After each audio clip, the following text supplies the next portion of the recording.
নমস্কার বন্ধুরা, Shampa's kitchen with ভুরিভোজে আপনাদের সবাইকে স্বাগত।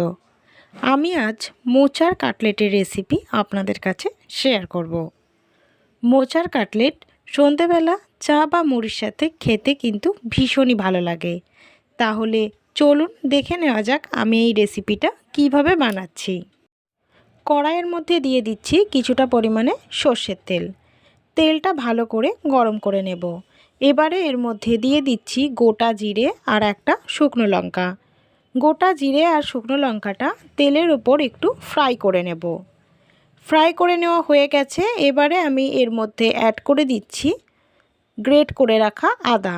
আমি 2 ইঞ্চি পরিমাণ আদা গ্রেট করে রেখেছিলাম, সেটা এর মধ্যে ব্যবহার করলাম।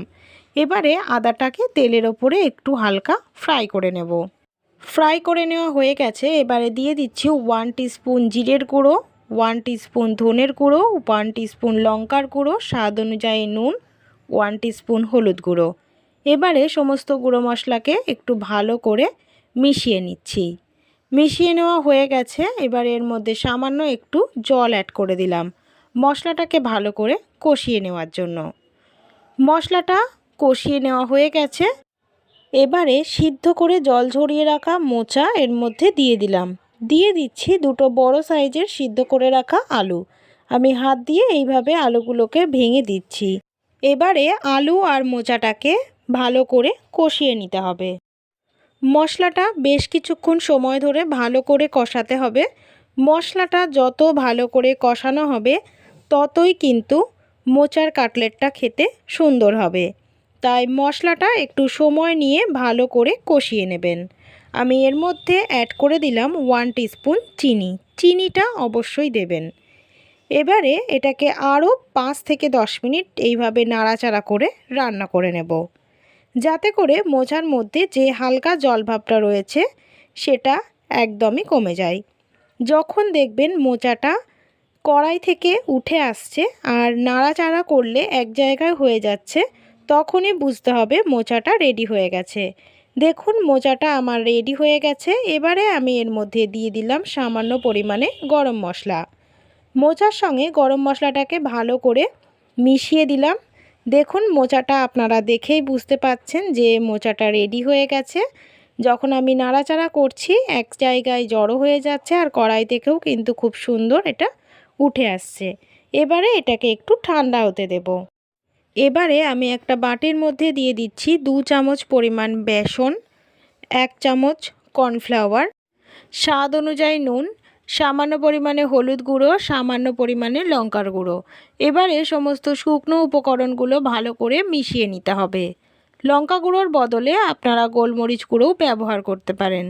দিয়ে দিচ্ছি সামান্য পরিমাণে জল। জল দিয়ে আমি একটা পাতলা ব্যাটার বানিয়ে নেব।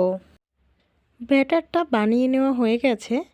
এখানে কিছুটা আমি বিস্কুটের গুঁড়ো নিয়ে নিয়েছি। মোচাটাও ঠান্ডা হয়ে গেছে। এবারে আমি এর থেকে সামান্য পরিমাণে মোচা তুলে নিলাম। তুলে নিয়ে এটাকে হাতে গোল করে নিচ্ছি। গোল করে নেওয়া হয়ে গেছে। এবার হাত দিয়ে আস্তে আস্তে এটাকে লম্বা একটা শেপ দিয়ে নিলাম। দেখুন এটা আমার রেডি হয়ে গেছে। একইভাবে সবগুলো বানিয়ে নিয়েছি।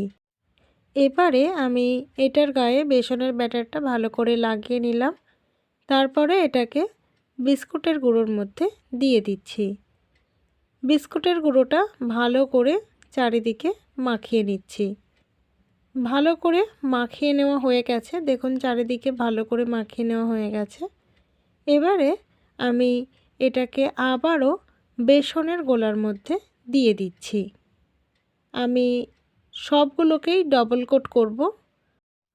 আবারও এটার গায়ে বেসনের ব্যাটার মাখিয়ে নেওয়া হয়ে গেছে। এবারে আবার আমি বিস্কুটের গুঁড়োর মধ্যে দিয়ে দিচ্ছি। বিস্কুটের গুঁড়ো ভালো করে চারিদিকে মাখিয়ে নিতে হবে। দেখুন আমার এটা রেডি হয়ে গেছে। একইভাবে আমি সবগুলো বানিয়ে নিয়েছি। এবারে এগুলোকে ভেজে নেব। ভাজার জন্য আমি ফ্রাইং প্যানের মধ্যে দিয়ে দিলাম কিছুটা পরিমাণে সাদা তেল। তেল গরম হয়ে গেছে। এবারে আমি এক এক করে মোচার কাটলেটগুলো এর মধ্যে দিয়ে দিচ্ছি। আমি একবারে সবগুলো দিচ্ছি না, দুবারে আমি এগুলোকে ভেজে নেব। চামচের সাহায্যে তেলগুলোকে একটু তুলে তুলে কাটলেটের গায়ে দিয়ে দিচ্ছি। এবারে কাটলেটগুলোকে আমি একটু উল্টে দিচ্ছি। কাটলেটগুলোর এক সাইড দেখুন লাল করে ভাজা হয়ে গেছে। এবারে অন্য সাইডটাও আমি লাল লাল করে ভেজে নেব। সবগুলো কাটলেটই একইভাবে আমি লাল লাল করে ভেজে নেব। তাহলেই আমার রেডি হয়ে যাবে মোচার কাটলেট। দেখুন সবগুলোই খুব সুন্দর ভেজে নেওয়া হয়ে গেছে। এবারে আমি এগুলোকে তুলে নেব। সমস্ত মোচার কাটলেটগুলো আমি সার্ভ করে দিয়েছি। আমার ভিডিওটা যদি আপনাদের ভালো লেগে থাকে তাহলে লাইক করুন, কমেন্ট করুন, শেয়ার করুন। আর যে সকল বন্ধুরা এখনও পর্যন্ত আমার চ্যানেলটা সাবস্ক্রাইব করেননি তারা প্লিজ প্লিজ আমার চ্যানেলটা একটু সাবস্ক্রাইব করে দেবেন। আমি প্রত্যেক দিন আরও নতুন নতুন রান্নার ভিডিও নিয়ে আপনাদের সামনে হাজির হব। আপনারা সবসময় এভাবেই আমার পাশে থাকবেন। সবাই ভালো থাকবেন, সুস্থ থাকবেন। নমস্কার।